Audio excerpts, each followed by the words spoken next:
दोस्तों आज हम इस वीडियो में बात करेंगे विजिलैक कैप्सूल के बारे में, या यूं कहें कि लैक्टिक एसिड बैसिलस कैप्सूल के बारे में।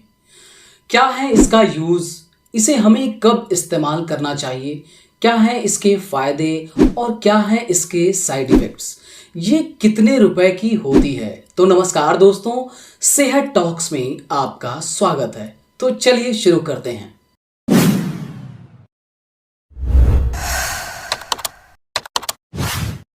दोस्तों विजिलैक कैप्सूल बेसिकली प्रोबायोटिक ग्रुप की मेडिसिन होती है। प्रोबायोटिक का मतलब कि ऐसे जीवित सूक्ष्म बैक्टीरिया जो हमारी हेल्थ के लिए अनुकूल और फायदेमंद होते हैं। यह कैप्सूल हमारे गैस्ट्रो इंटेस्टाइनल सिस्टम, जिसमें कि हमारा पेट, आंत और कोलन को हेल्दी बनाए रखने में और हमारी आंतों की इम्यूनिटी बूस्ट करने में बहुत ही इफ़ेक्टिव वर्क करता है। दोस्तों विजिलैक कैप्सूल का इस्तेमाल मुख्य रूप से डायरिया में किया जाता है। दोस्तों होता क्या है कि हमारे पेट में बैक्टीरियल या अन्य कोई इन्फेक्शन की वजह से गुड बैक्टीरिया प्रभावित हो जाते हैं, जिसकी वजह से उनका संतुलन बिगड़ जाता है। तो ऐसी कंडीशन में विजिलैक कैप्सूल का इस्तेमाल किया जाता है।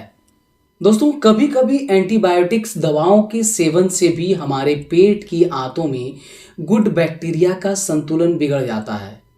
एंटीबायोटिक दवाइयाँ हमारे शरीर में हानिकारक बैक्टीरिया को तो ख़त्म करती ही हैं, मगर साथ ही साथ अच्छे बैक्टीरिया को भी मार देती हैं। इसलिए अक्सर आपने गौर किया होगा कि एंटीबायोटिक दवाओं के सेवन से लूज मोशन होने लगता है, लूज मोशन की शिकायत देखने को मिलती है। तो एंटीबायोटिक दवाओं के साथ भी इसे पेशेंट को दिया जाता है। पेट में कब्ज होने पर, मरोड़ होने पर, लूज मोशन होने पर, इरिटेबल बाउल सिंड्रोम, जिसमें हमारी बड़ी आंत में सूजन आ जाती है, जिसमें टॉयलेट हमें बार बार महसूस होता है, मुंह के छाले होने पर भी इस कैप्सूल का इस्तेमाल किया जाता है। दोस्तों ये है विजिलैक कैप्सूल, जिसका फार्मूला होता है लैक्टिक एसिड बैसिलस, जो कि 120 मिलियन स्पोर्स CFU यानी कि कॉलोनी फार्मिंग यूनिट में होते हैं। इसके एक स्ट्रिप में 15 कैप्सूल्स होते हैं। बात करें इसके MRP की तो यह 83 रुपये का होता है। दोस्तों पहले यह एल्युमिनियम पैक में आया करता था, अब इसकी यह नई पैकिंग है। दोस्तों यह टोरेंट फार्मास्यूटिकल्स कंपनी का होता है। बात करें इसके मैन्युफैक्चरिंग की तो यह यूनी मेडिको लैब्स द्वारा निर्मित होता है। दोस्तों यह फार्मूला ड्राई सिरप बेस में, सैचेट और रेस्पुल्स में भी उपलब्ध होता है। जो छोटे बच्चों में डायरिया की शिकायत होने पर या पेट में पाचन संबंधी समस्याएं जैसे अपच होने पर, पेट में दर्द होने पर, आंतों में इन्फेक्शन होने पर पीडियाट्रिशियन द्वारा दिया जाता है।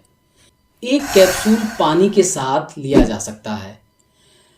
पेशेंट के कंडीशन के अनुसार डॉक्टर इसकी डोज तय करते हैं, लेकिन दोस्तों इसे खाना खाने से आधे घंटे पहले लेना चाहिए। दोस्तों बात करें इसके साइड इफ़ेक्ट्स की तो क्योंकि यह एक प्रोबायोटिक है जो कि कई मायनों में सेफ माना जाता है, फिर भी कुछ कॉमन साइड इफ़ेक्ट्स जैसे कि मतली, सर दर्द, चिड़चिड़ापन, स्किन रैशेज जैसे साइड इफ़ेक्ट्स देखने को मिलते हैं, जो कुछ समय के लिए ही हो सकते हैं और उसके बाद ये अपने आप गायब हो जाते हैं। दोस्तों नेचुरली आपको अच्छे बैक्टीरिया कुछ खाद्य पदार्थों के माध्यम से भी मिल सकते हैं। इनके सेवन से इसकी पूर्ति की जा सकती है, जैसे कि दही, जिसमें भरपूर मात्रा में गुड बैक्टीरिया पाए जाते हैं। इसके अलावा आप छाछ, मट्ठा, योगर्ट, केफिर आदि के सेवन से भी इसकी पूर्ति कर सकते हैं, इसकी पूर्ति की जा सकती है। लेकिन ध्यान रहे दोस्तों, मैं डिब्बा बंद डेयरी प्रोडक्ट्स का यूज़ करने के लिए बिल्कुल नहीं कह रहा हूँ, क्योंकि मार्केट में मिलने वाली दही प्रोसेस्ड है। इसमें लैक्टोबैसिलस की मात्रा नाम मात्र की होती है। आप इससे दही जमाना चाहेंगे तो दही नहीं जमा सकेंगे। इसलिए आप घर पर जमी दही का ही इस्तेमाल करें, जिसे जूरन से जमाया जाता है। डॉक्टर जमाल ए खान, जो कि एक कैंसर इम्यूनोथेरेपिस्ट हैं, उन्होंने इस पर क्या कहा है, आइए देखते हैं। इसी तरीके से हम दूध से दही बनाएं, लेकिन अगर आप दूध से दही बनाने की कोशिश करेंगे घर में और आप कमर्शियल दही जो बाज़ार में मिल रहा है डब्बों में पैक, उससे आप बनाएंगे तो दही नहीं जमता है।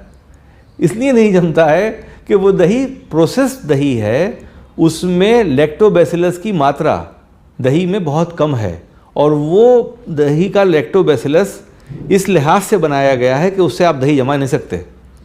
वो लैक्टोबैसिलस का घोल फैक्ट्री में ही मिलेगा आपको, अगर उससे आप लेके दही जमाएंगे तो जम जाएगा, लेकिन दही से दही नहीं जमेगा।